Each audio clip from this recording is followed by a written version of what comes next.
Hi everyone. Written in 1914, Three Pieces for String Quartet is one of a number of works for smaller ensemble which Stravinsky composed during the war period. The first piece is organised around the repetition of a long melody in the first violin, lasting 23 quarter note beats, and the shorter repeated fragment in the cello, lasting 7 quarter note beats.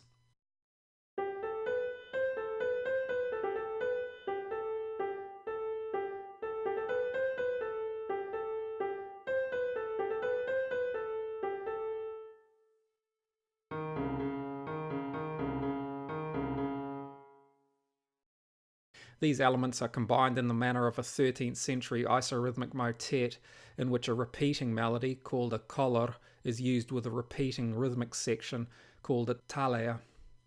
In the string quartet, Stravinsky's 7-beat talia is repeated 3 times under a single 23-beat color, and the talia-color combination is repeated for 4 complete cycles over the work's duration. Because the first violin's collar is longer than the talia, however, at the beginning of each cycle, the collar begins 2 beats, then 4 beats, then 6 beats, and finally 8 beats later than it did at the outset. Collectively, throughout the work, all of the notes produce an E minor scale, which includes its chromatic tetrachord.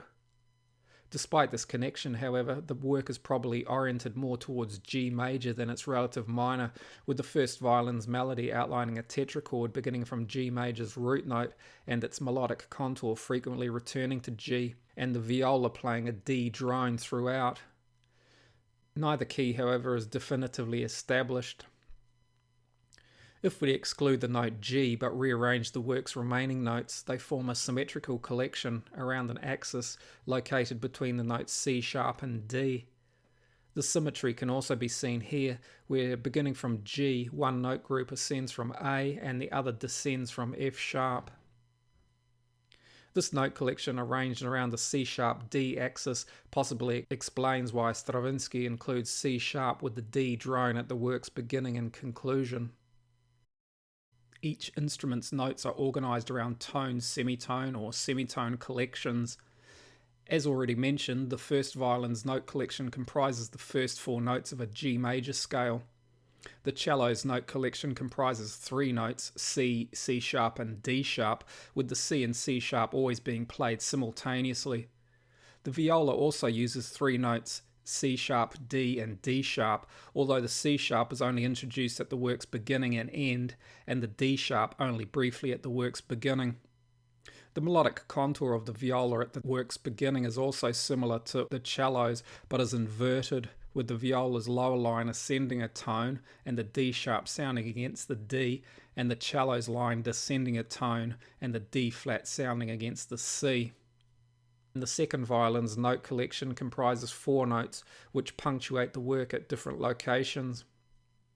Although these punctuations appear to be random, there is a regular pattern, at least with the repeated group, which consistently occurs at the conclusion of each 21-note talia and overlaps the beginning of the following talia-color cycle.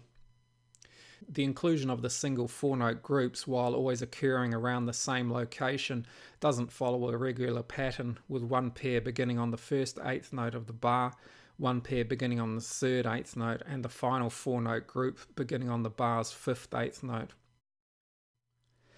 While all of these note collections may be found in diatonic scales, except for the first violin's tetrachord and the viola's semitone collection, all may also be heard as subsets of an octatonic scale, another of Stravinsky's favourite compositional devices.